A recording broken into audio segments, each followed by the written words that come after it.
Un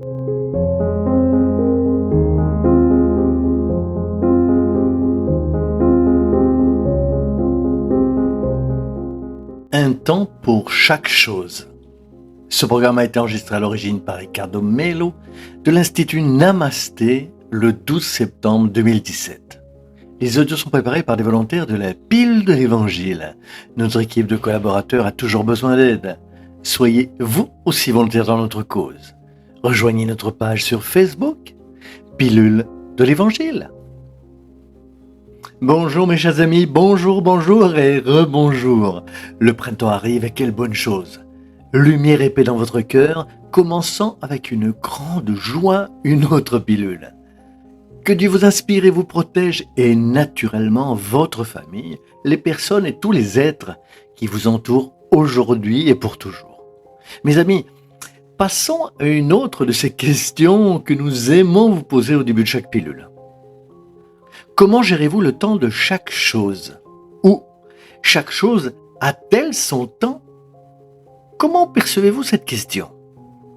Comprendre et accepter le temps de chaque situation et chaque chose est un défi. Vous ne pensez pas? Je pense que c'est tout un défi. Parfois, il est même facile de comprendre que nous devons le faire. Mais entre savoir et faire, il y a certainement une distance à parcourir. De nombreuses angoisses que nous éprouvons sur Terre à tous les niveaux se produisent exactement en raison de la difficulté à comprendre et à accepter le temps de chaque chose. Notez une chose intéressante. Nous n'en avons pas parlé depuis longtemps. Si vous plantez un chou dans votre jardin, il poussera très vite. J'en parle parce que je plante des légumes et je sais cela. Si vous plantez une semence d'un chou, rapidement, dans 1 mois ou 2, vous aurez un très grand chou. C'est rapide, très rapide. Cependant, tout comme le chou qui pousse, tout peut le faire tomber. Un vent plus fort ou une pluie plus intense, ce sera facile de le démonter. Par contre, si vous plantez un cèdre du Liban, imaginez-le, un baobab et cet arbre cité dans le livre du Petit Prince. Vous vous souvenez du livre Le Petit Prince écrit par Antoine de Saint-Exupéry? Eh oui, il y avait un baobab. Ainsi vous plantez un chêne ou un séquoia ou un figuier, des arbres géants, il faudra probablement quelques années avant que cet arbre pousse sous terre, s'enracinant littéralement, puis il commencera à pousser verticalement, à pousser littéralement vers le haut. Donc, si la personne est anxieuse, elle regardera une graine comme celle-ci et dira « Quelle graine paresseuse, elle ne pousse pas du tout. Mais mon chou a déjà poussé, ouais. » Mais un chou survit pendant une courte période. Ces arbres ont littéralement des milliers d'années. Où est-ce que je veux aller avec ce sujet? Il y a un temps pour tout. Certaines constructions sont très faciles à réaliser ou très rapides, vite même. Elles ne sont pas profondes, elles ne sont pas denses. À mesure qu'elles se produisent, elles s'en vont. Certaines relations sont comme cela. Vous avez une relation qui semble être quelque chose de merveilleux, qui se termine également de manière merveilleuse. Qui n'a jamais vécu cela? Soudain, quelque chose qui semble fantastique, une opportunité incroyable, vient et s'en va rapidement. Mais pourquoi? Parce qu'il n'y avait pas de racines profondes. C'est comme la parabole du semeur que Jésus raconte dans l'Évangile. Il y a des graines qui tombent sur un sol fertile et créent des racines profondes. Mais lorsque la graine n'est pas bonne ou n'a pas un bon sol, son temps de croissance est compromis. Et alors, que se passe-t-il? Elle meurt. Il y a des constructions dans la vie qui ne ressemblent pas à cet arbre profond. En revanche, pensez avec moi. Certaines choses dans notre vie mettent du temps à se produire car le temps est un peu plus long. Mais lorsqu'ils se produisent, ils sont profonds. Ils sont comme ces arbres gigantesques qui prennent du temps à s'enraciner. Mais une fois qu'ils s'enracinent, ils durent longtemps. Il en va de même pour les bonnes amitiés, les bonnes relations, la bonne croissance professionnelle, en particulier notre croissance spirituelle. Notre pile d'aujourd'hui veut donc vous inviter à réfléchir sur le temps de votre vie. Commencez à identifier les situations dans lesquelles vous vous êtes impliqué aujourd'hui, avec lesquelles vous devez avoir un peu plus de patience. Et sérieusement, parce que la croissance spirituelle est beaucoup plus liée à la plantation d'un figuier ou d'un séquoia qu'à la plantation d'un chou. Vous comprenez? Souvent, d'après ce que nous semons aujourd'hui, nous ne verrons le retour que demain. Vous avez une pensée positive aujourd'hui, travaillez sur les émotions saines.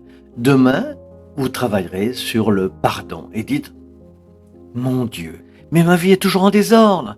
Calmez-vous, prenez racine. Dans un certain temps, vous commencerez à tirer beaucoup de prospérité. » Certaines personnes vous regardent et vous diront « Quelle chance, chance, vous avez pris racine spirituellement. » Je ne sais même pas si ce terme existe. S'il n'existe pas, nous venons de le créer.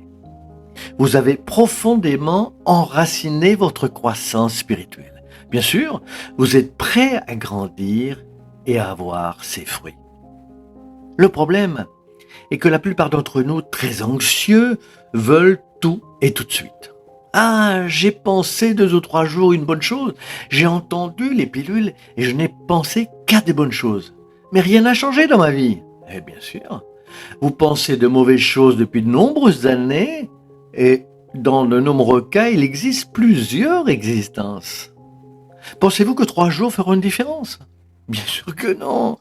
Nous devons donc prendre conscience au sérieux l'évolution spirituelle. Évoluer est un travail constant et continu d'enrichissement spirituel. C'est comprendre que le temps de chaque chose qui nous entoure viendra et se produira en ligne avec le temps de Dieu, et non pas avec le temps de l'attente humaine. Lorsque nous sommes en mesure de comprendre cela, notre anxiété diminue et nous commençons à agir, à prendre des mesures fermes dans le travail, à l'éducation des enfants, dans une relation affective, y compris dans leur propre croissance spirituelle, dans notre propre croissance intérieure que nous faisons. Nous avons commencé à avoir un nouveau regard. Nous avons remplacé l'angoisse du résultat rapide, comme le chou qui sera rapidement récolté, avec une perspective durable et profonde, de quelque chose de vrai que vous construisez et qui aura vraiment une base qui va vers l'avenir de manière exceptionnelle. Alors, que Dieu vous éclaire, vous inspire, vous soutienne comme il le fait toujours. Puissiez-vous aujourd'hui avoir une journée de réflexion sur le moment de tout dans votre vie. Remplacez l'anxiété par une acceptation active et non passive qui est paresseuse. Acceptation active, c'est comprendre ce qui ne peut pas être changé et travailler pour changer ce qui peut l'être. Et respecter le temps de chaque chose avec la certitude que vous récolterez les résultats, et oui, les fruits de tout ce que vous plantez, et prenez soin. Que Dieu vous inspire et vous soutienne, que l'évangile du Christ et l'évangile répandu de ces êtres de lumière puissent être sûrs de nourrir votre âme, afin que vous ayez un mardi merveilleux et béni. Vous, votre famille, les animaux, la nature, tous les êtres qui vous entourent. Restez avec Dieu.